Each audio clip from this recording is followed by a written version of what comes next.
Okay, let's unpack this. We're doing a deep dive today into a concept that's, essential. It's talked about a lot, but I'm not sure it's always fully understood, the fruit of the Spirit. It really is a core part of the life of faith.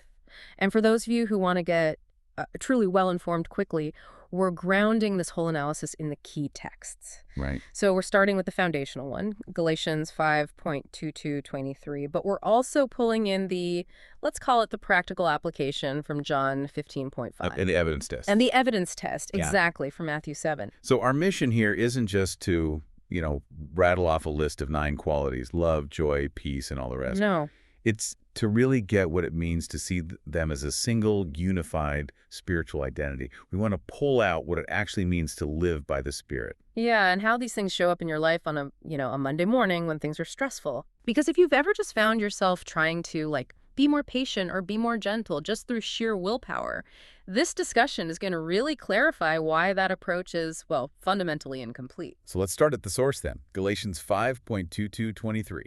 This is the roll call. It is, and the text presents these characteristics as the fruit collectively produced by the Holy Spirit. And that singular word is the first big clue, isn't it? It's fruit, singular, not fruits, plural. That's the first critical nugget of insight right there. The full list is love, joy, peace, forbearance, kindness, goodness, faithfulness, gentleness, and self-control. A 9-part manifestation. Of one integrated character. They're all reflections of God's own nature. That idea of unity is so key. It sort of implies you don't get to pick and choose. You can't just say, oh, I'll take a large helping of joy, but I'm going to skip the self-control for now. You can't. They grow organically all together. And the legal context that, wraps up the verse is just as compelling. Against such things, there is no law. Right. When you are operating in this state, when the Spirit is producing this character in you, your life is just.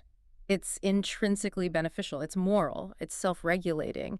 You don't need an external law for actions that are already coming from a place of goodness and love.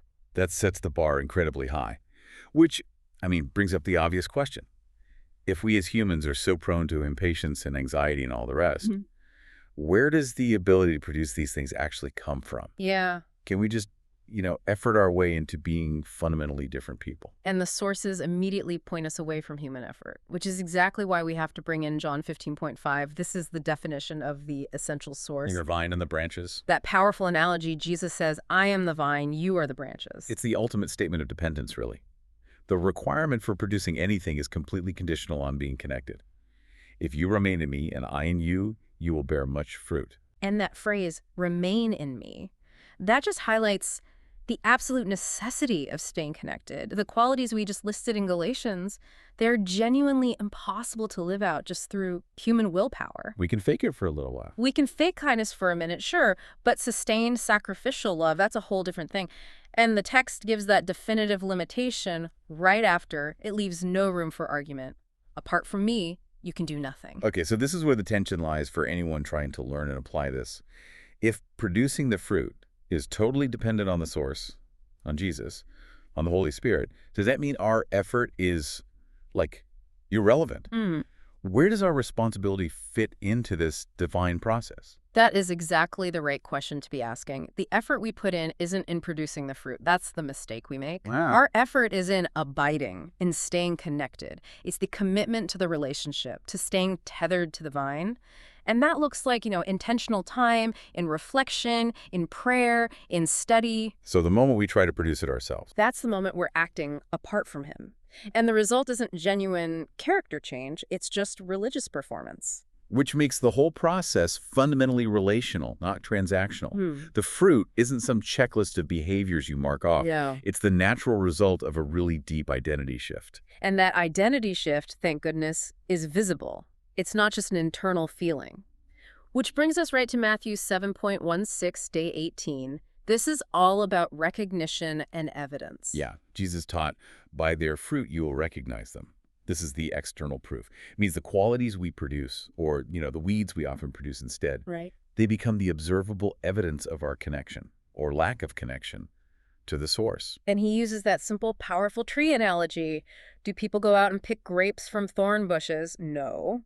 Or figs from thistles? Of course not. The correlation is absolute. Every good tree bears good fruit. but a bad tree bears bad fruit. It's an undeniable natural law. If your root system is connected to the vine, the character of that vine is what's going to show up on the branch. So the implication here is that the fruit we bear in those moments of stress or conflict or high pressure, that's what reveals the true nature of the tree. It's the ultimate stress test of our spiritual connection. It really is. If you see yourself constantly responding with impatience or frustration or judgmentalism, Matthew 7 suggests you don't need to look at how hard you're trying. You need to look at where you're rooted. That synthesis is really compelling.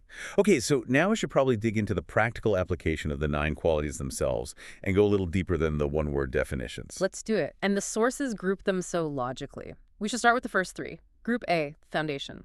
Love, joy, and peace. These 3 are like the internal wellspring that makes all the other fruit possible. And love, of course, is listed first. It's the source of everything else. But we're not just talking about affection here, are we? This is agape love. Unconditional, intentional, self-sacrificial love. It is not a sentimental feeling. It's a choice. And this is the divine source energy. So when that agape love is present, it gives rise to joy. And that's such a crucial distinction. Joy is not happiness. Not at all.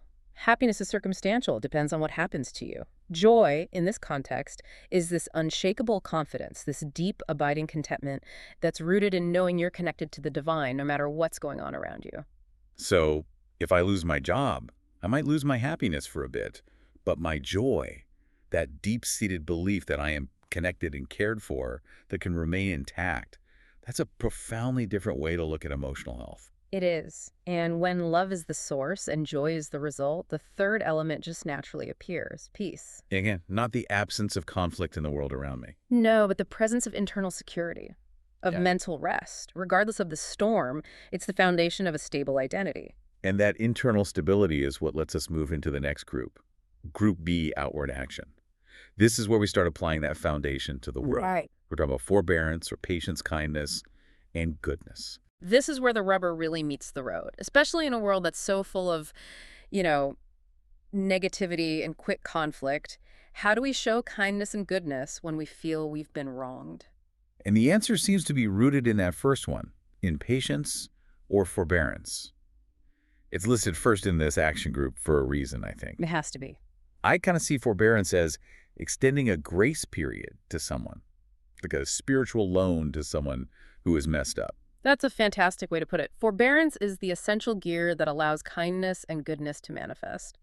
If you don't have patience, your immediate reaction to any kind of friction is going to be judgment or anger or just withdrawal. So patience gives you that internal space. It gives you the time to respond with kindness instead of just reacting impulsively with frustration. So when someone cuts you off in traffic, the internal struggle isn't really about being kind. It's about being patient long enough for that kindness, the fruit that's already there, to actually surface instead of the anger. Absolutely. And then that kindness, that active concern for others, it leads into goodness. And goodness is, well, it's morality in action. It's an uprightness of heart that you can see in beneficial behavior. Choosing to be generous or fair. Even when it's inconvenient, yes. Okay, so we have the internal foundation and the outward expression. That brings us to the last group, Group C, which feels like it's about character and discipline. It is. Faithfulness, gentleness, and self-control. These are about how we maintain our connection and manage ourselves. Let's tackle faithfulness first.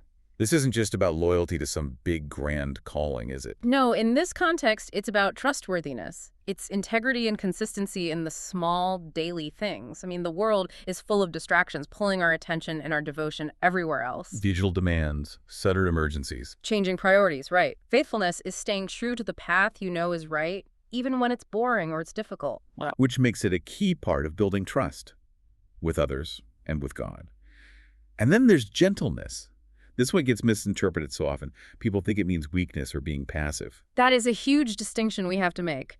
Gentleness is not weakness.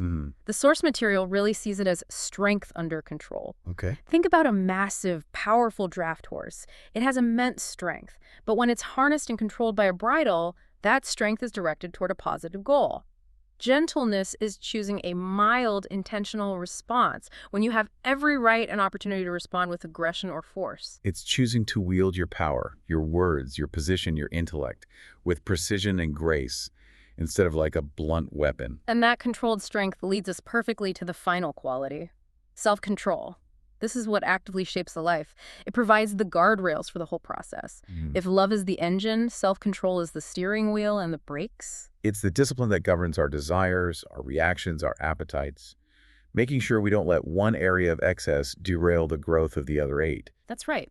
When you look at the whole structure, love, joy, and peace flowing out into forbearance, kindness, and goodness, all of it sustained by faithfulness, gentleness, and self-control. It's this beautiful integrated system. It reflects the character of Christ. So if the whole process isn't about trying harder, but about staying connected, how does that growth actually happen? I mean, it's not instant, is it? Oh, definitely not instant. And we really have to reiterate this. These qualities are not forced. You cannot manufacture them. They are a result of the Holy Spirit working in you, and they grow over time, like any real fruit, as you remain close to Jesus, the source. So it makes the process less overwhelming. It's more about a sustained focus than just intermittent bursts of effort. It calls for a continuous relationship, not perfection. I heard a really great, relatable example of this in the source material. It was framed around a moment of choice. Let's use that. So imagine you're leading a small team, and a critical project you've poured weeks into suddenly fails because of a careless mistake from one person. You feel that initial surge of frustration, of professional anger. You face a choice. Right. And your natural reaction, the bad tree fruit, is to lash out, to assign blame immediately, maybe even vent about it publicly. But when you're abiding, when you're connected, there's an internal shift. It's described as that feeling of the Holy Spirit just nudging you toward patience, toward gentleness. It's that small, quiet voice that redirects your energy. And the outcome in that example was so powerful. Choosing to pause, to respond with gentleness and forbearance, asking what happened, not who's to blame it, brought peace back into the situation. It changed the whole dynamic. It did. It was a real-time demonstration that the fruit isn't just theory. It actively changes hearts and actions by governing our reactions. It shows that when we yield to that nudge, we activate the fruit that's already growing in us. And we prove the truth of Matthew 7:16, that the internal connection has produced external goodness. Okay, let's synthesize the 3 key takeaways for everyone listening today. Let's wrap up everything we've covered. First, the entire fruit of the Spirit reflects God's character. When we list love, joy, peace, all 9 of them, we are actually defining the very nature of God. Second, that connection to the vine is non-negotiable. Mm-hmm. We simply cannot produce this fruit without Jesus. The John 15.5 essential staying tethered to the source is absolutely crucial. We can do nothing apart from him. And third, the fruit is unequivocally seen in our actions. It's visible in how we treat the people closest to us, our core attitudes when we're tired or stressed. And crucially, our immediate reactions in those tough situations. It's the truth test. It is. This whole deep dive really illuminates the value of seeing these 9 things not as separate items on some religious to-do list, but as a single unified fruit that confirms your identity and guides your behavior. It is the ultimate confirmation that you are connected and you are growing. So we've talked a lot about what it means to bear fruit. Yeah. As you reflect on this unified set of characteristics, that foundation of love, joy, and peace, which one of those 3 fundamental qualities do you feel is maybe missing or the weakest in your life right now? Because that might reveal a subtle break in connection that needs addressing. So that's your prompt for personal reflection today. Focus on the root, and the fruit will follow. Until next time, keep seeking that connection, keep walking in the Spirit, and keep bearing that beautiful fruit. We'll see you in the next deep dive.